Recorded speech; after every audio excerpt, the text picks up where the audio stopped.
It begins on the rugged northern edge of California, where the Pacific Ocean never rests, where waves crash against ancient stone cliffs with a force that feels almost alive. This part of the coastline, near Mendocino and stretching toward a place locals call Devil's Slide, is known for its beauty and its danger. The mist settles low, the winds carry the smell of salt and cold, and the ocean roars with a voice that could swallow anything: sound, secrets, even entire lives. It is on this lonely stretch of Highway 1 that the Hart family's SUV was eventually found, broken at the bottom of a cliff, surrounded by jagged rocks and the rising tide. But before the crash that the world came to know, there was a long journey, a hidden story that began far away from the ocean, in a quiet neighborhood where the truth stayed locked behind doors no one dared to question for too long. Jennifer and Sarah Hart lived in a small home in Woodland, Washington, a town of forests, rain, and long, silent winters. Their house sat on a peaceful street where neighbors minded their own business and families lived without much noise. From the outside, the Hart home looked no different from any other. A trimmed lawn, a modest driveway, soft lights glowing through the window in the evenings. But inside lived 12 eyes that watched everything with caution. 6 adopted children, each carrying stories they were never allowed to tell. The Hart family appeared online as something beautiful, almost too beautiful. Social media was their stage. Photos of smiling faces, matching clothes, trips to events, protest marches, music festivals. Every picture suggested harmony, love, and kindness.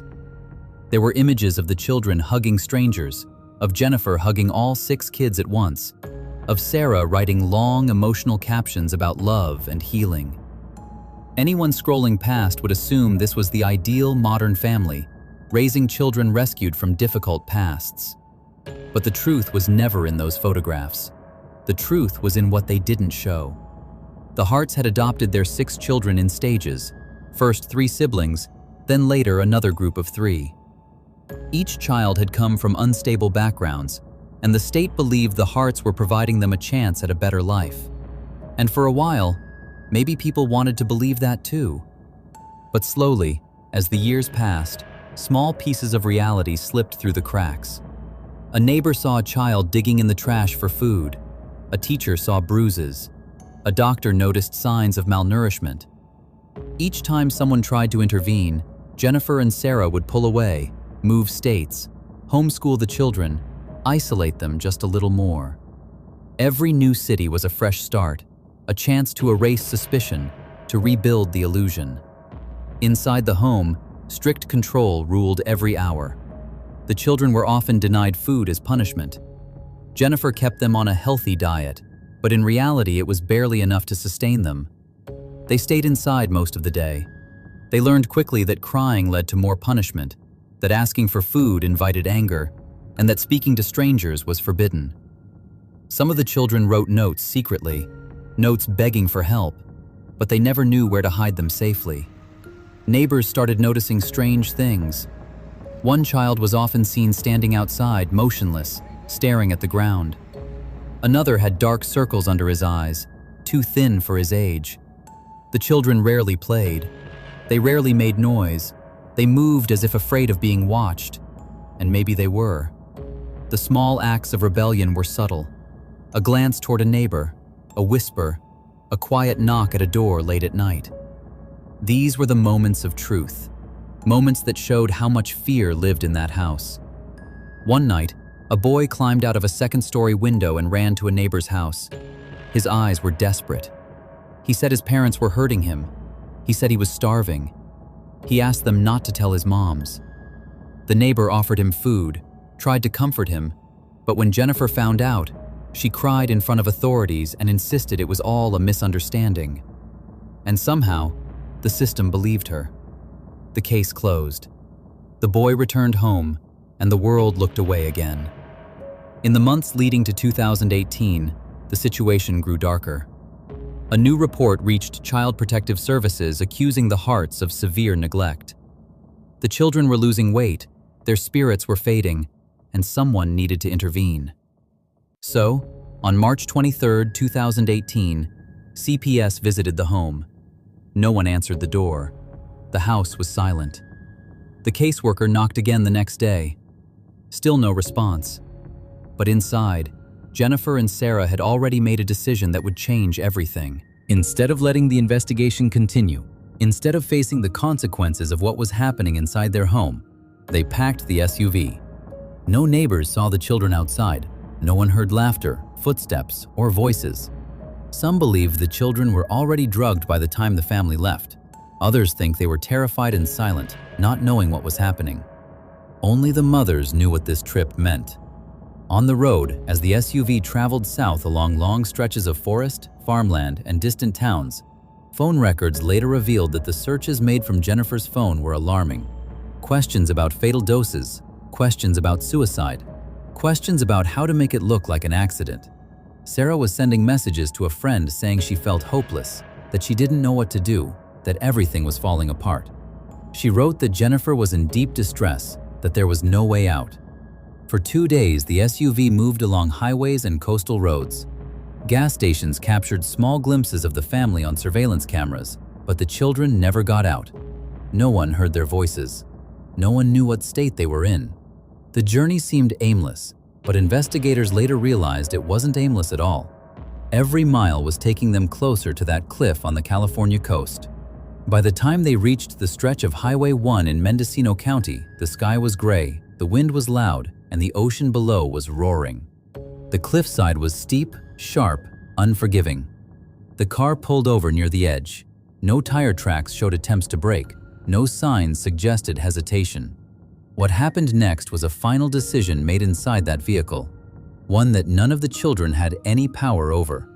This was the moment where illusion and truth finally collided. The camera-perfect family, the controlled household, the hidden abuse, the desperate escape attempts, the unanswered warnings, all of it converged at the edge of that cliff. And when the SUV accelerated forward, its tires spinning directly toward the drop, the world didn't know it yet, but a tragedy was already unfolding. One that would leave investigators, neighbors, and millions of strangers asking how such horror could hide behind so many smiling photographs. The wind along the California coastline was shifting by the time investigators began piecing the fragments of the Hart family's final days. The cliffs that stretched along Highway 1 were still silent, but inside the sheriff's temporary command post, the atmosphere was thick with urgency. It began with a simple question murmured by one of the investigators. How did an entire family just vanish without a trace? That question would expand into something far darker than anyone expected. Because the truth rarely appears in one piece, it arrives in scattered flickers, forcing those searching for answers to collect one painful detail at a time. Deputies drove back to the coastal overlook again and again, trying to understand how a large SUV could have left the road. They replayed the skid marks, the angle, the distance, the impact. But something in those early observations didn't feel right. It wasn't only the physical evidence, it was the sense that the final moment didn't match the usual chaos of a crash. The cliff was steep, the drop was unforgiving, and the shoreline was violent with rocks and waves. Yet the investigators kept circling around the idea that this wasn't a simple accident caused by distraction or drowsiness. It felt like there was an intentional silence behind it, as if the truth was hiding in the space between what could be seen and what remained unseen.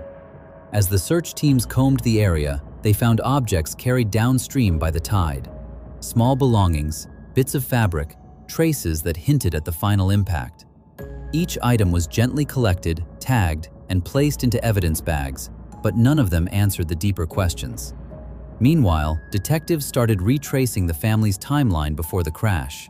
They examined grocery receipts, reviewed bank activity, and requested surveillance footage from gas stations along the route. Every frame of camera footage became a small window into the hours leading to the tragedy. What haunted investigators most was the expressionless calmness in those brief clips. A vehicle moving through towns without any sign of chaos inside. A pattern of controlled movement that made the crash feel even more out of place. Soon, attention turned toward the home the Hart family had left behind. When deputies entered the residence, they were met with an eerie stillness, the kind of quiet that feels heavy, as if the walls themselves were holding unspoken memories. Children's belongings were neatly arranged, the kitchen was orderly, the rooms were spotless. almost too spotless. The investigators could tell immediately that this was a household where appearances mattered deeply. The structure of the space spoke of an image carefully maintained, but there was also something missing, some intangible warmth that a family home usually carries. It was as though the house looked complete, yet felt emotionally empty. Neighbors were interviewed next, and their responses were a blend of admiration, concern, and confusion. Many spoke about how the children rarely played outdoors and how the house seemed strangely quiet for a family that large. A few neighbors hesitated before speaking, lowering their voices as they admitted moments when they sensed something was wrong but couldn't quite articulate what. One neighbor's words lingered longest among the detectives. They looked perfect from far away, but when you got closer, you felt like something wasn't right. That sentiment echoed the duality investigators were beginning to uncover. A life presented as wholesome, yet filled with shadows that others only glimpsed at the edges. As detectives began reaching out to agencies across state lines, a second story began to emerge, one that contradicted the public image the family had carefully crafted. Records began to surface, reports, allegations, concerns that spanned years and multiple jurisdictions. Slowly, the investigators realized that the family had moved often, each relocation seemingly coinciding with a moment when scrutiny grew uncomfortable. It was like a pattern repeating itself, shifting states but not changing circumstances, a cycle hidden beneath polite smiles and carefully curated photos. In the middle of this unfolding picture were the children, their school history, their interviews from previous years, their interactions with teachers and neighbors. Each piece painted a portrait that was heartbreaking and complicated, a portrait of children who showed signs of wanting help even if they couldn't speak the full truth. Collectively, these fragments shifted the entire direction of the investigation. The crash had once looked like a tragic accident. Now it was starting to feel like the final event in a much deeper story, a story built on control, fear, and desperation. Detectives carefully cataloged each detail and constructed a timeline that grew heavier with every passing hour. They examined text messages and emails, studied phone records, and spoke to people who knew the family well enough to see beyond the facade. Patterns of isolation emerged, patterns of avoidance, patterns of tension that outsiders sensed but rarely understood. This wasn't just a family in crisis. This was a family that had been quietly carrying distress long before the final drive. The investigators kept returning to the same question: what was happening inside that home during the final days? That question pushed them deeper into the family's social interactions. They learned about the couple's tendency to withdraw from circles of support, how they often shielded themselves from uncomfortable questions, and how they seemed determined to avoid any outside authority that might challenge their decisions. These revelations didn't immediately explain the crash, but they created a psychological backdrop, a context of pressure and fear that may have influenced their final choices. Meanwhile, search teams continued working along the coastline, battling tide changes, slippery rocks, and unpredictable waves. Every hour brought new challenges, but also new clues. The ocean gave up evidence slowly, forcing teams to extend their search zones and use specialized equipment. This part of the investigation was physically exhausting, but emotionally heavier. Each recovered item deepened the weight of the case, reminding everyone that they were searching not just for evidence, but for answers that might never fully reveal themselves. As investigators waited for toxicology results, mechanical inspections, and forensic analyses, they began to form the preliminary theory that the crash had not been caused by mechanical failure or external interference. The data from the vehicle's computer added another layer: speed, acceleration, steering input, all pointing toward a chilling possibility. It wasn't definitive yet, but the trajectory of the evidence pushed the investigation closer and closer to the idea that the final moment was not accidental. Still, the investigators had to be cautious. They could not jump to conclusions. The responsibility of truth required patience. They had to consider mental health, stress, emotional breakdowns, and long-term pressures that might have influenced judgment. They examined every angle, because in cases like this, the truth often lies in subtle details that can be easily missed. And through it all, one feeling echoed among the investigative team. This tragedy wasn't born in a single moment. It was the result of years of hidden turmoil, buried conflict, and secrecy that eventually reached a breaking point. The family's final hours were not simply about a drive along the coast. They were the culmination of a long, painful journey that had been unfolding behind closed doors. As Part 2 closes, investigators stand on the edge of multiple truths, the visible and the hidden, the documented and the unspoken, knowing that the final answers would come only when they could fully understand the psychological, emotional, and social dynamics that led to that last drive toward the cliff. In the weeks that followed, the investigation deepened into a different phase, one no longer focused only on the crash itself, but on the life that had unfolded long before that final drive. The evidence spread across tables, whiteboards, and digital timelines had begun to form a shape, a sobering picture of a family struggling under pressures that the outside world never fully saw. Detectives spent long hours going through interviews, testimonial notes, child welfare reports, social records, and digital communications. Every detail carried weight now, because each piece helped explain what had been building behind the scenes. And as this picture sharpened, investigators realized that the story of the Hart family was not a sudden tragedy, but a gradual unraveling. A life lived in two layers, one polished for the world and one hidden inside the walls of their home. The digital forensics team had extracted data from the SUV's systems, and what they found changed everything. The acceleration pattern, the GPS path, the absence of braking, the consistency of speed. The data painted a scenario investigators did not want to accept at first, yet could no longer ignore. It suggested decision, not mechanical failure, intention, not panic. A moment that felt like the end of something the parents believed they could no longer manage. But understanding intention requires understanding emotion, and so the investigators looked deeper into the couple's state of mind in the weeks before the crash. They reviewed internet searches, messages, photos, and moments captured unintentionally, quick snapshots of stress, fear, and overwhelming responsibility. Combined with interviews from teachers, neighbors, and friends, a heartbreaking reality emerged. The family had been pushing through years of emotional strain, often masked by positivity and carefully curated public appearances. One investigator involved in the case described it privately as a house built on silence. Silence in the face of stress. Silence in the face of scrutiny. Silence when help was needed.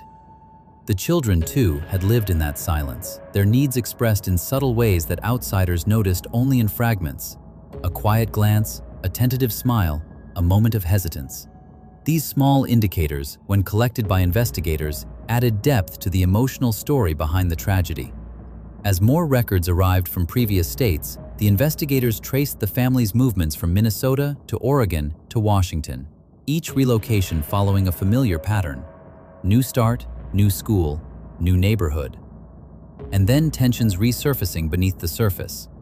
It wasn't unusual for families to move frequently, but the timing of these moves made the investigators pause. Each move followed a period of increased scrutiny, school concerns, wellness checks, questions from social workers. It was as if the family was always trying to outrun something intangible, a growing fear of losing control. The crash now looked like the end point of years filled with emotional exhaustion. It didn't make the tragedy any easier to understand, but it did reveal the immense pressure that had been simmering in silence. The investigators reached out to psychologists and behavior analysts to help interpret the emotional landscape of the final weeks. They needed to understand what kind of fear, what kind of overwhelming pressure could push someone into a moment so irreversible. Experts explained how isolation can intensify fear, how the pressure to maintain a perfect image can become crushing, and how the absence of support can gradually distort judgment. The more the investigators understood this emotional context, the clearer the story became. Not clearer in the sense of simplicity, but clearer in its tragic complexity. This wasn't a case of sudden madness or impulsive rage. It was a case of a family caught in a tightening spiral, with no support system strong enough to pull them back. Meanwhile, the search effort continued for the remaining children. Every day, teams moved along new sections of coastline, expanding the zones with sonar equipment, drones, and foot teams climbing along treacherous rocks. It was painful work, physically exhausting and emotionally draining. The ocean gave back only fragments, scattered clues, leaving the final chapter of the children's fate forever tangled between certainty and loss. Some cases end with all the answers neatly arranged. This one did not, and that lingering lack of closure would stay with everyone involved. Weeks passed, and then months. Eventually, the official reports were completed, the findings documented, the theories supported by the evidence. The conclusion was heartbreaking but firm. The tragedy at the cliff had not been a random accident. It had been the final act of a family overwhelmed by years of unresolved fear, pressure, and emotional collapse. The investigators signed off on their reports, but the weight of the case stayed with them. Many would later say that this case changed the way they understood hidden distress, how a family that looked cheerful in public photos, joyful at gatherings, hopeful in social media posts, could simultaneously be struggling with enormous private pain. It taught them that appearances can be misleading, that silence can be dangerous, and that a lack of connection can turn a difficult life into an unbearable one. And so the case became more than an investigation. It became a lesson, one about compassion, vigilance, and the importance of paying attention to the quiet signs in others. The Hart family's story echoed far beyond the cliffside, in schools, in social agencies, in communities that realized the importance of asking harder questions and offering broader support. It served as a reminder that families in distress often hide behind smiles, and that intervention, when done with care, can change lives before they reach a point of no return. As the narrator reaches the final words of this story, the scene returns to the coastline where the tragedy occurred. The waves continue to crash, the cliffs remain unchanged, and the highway that winds above them carries new travelers who have no idea of the heartbreak that unfolded there years ago. But for those who studied the case, those who searched the rocks and sifted through evidence, those who fought to understand the emotional storm behind the silence, the memory of the family remains a solemn reminder of the fragility of human lives. And as the screen fades, the narrator leaves the viewer with a thought carried softly but firmly. Tragedies like this do not begin at the cliff. They begin in the quiet moments long before, moments where someone needed help but didn't receive it in time. Moments where silence weighed more than words. Moments where lives could have changed if only someone had reached out. This brings the story to its gentle, reflective close, honoring the memory of those lost and the lessons left behind.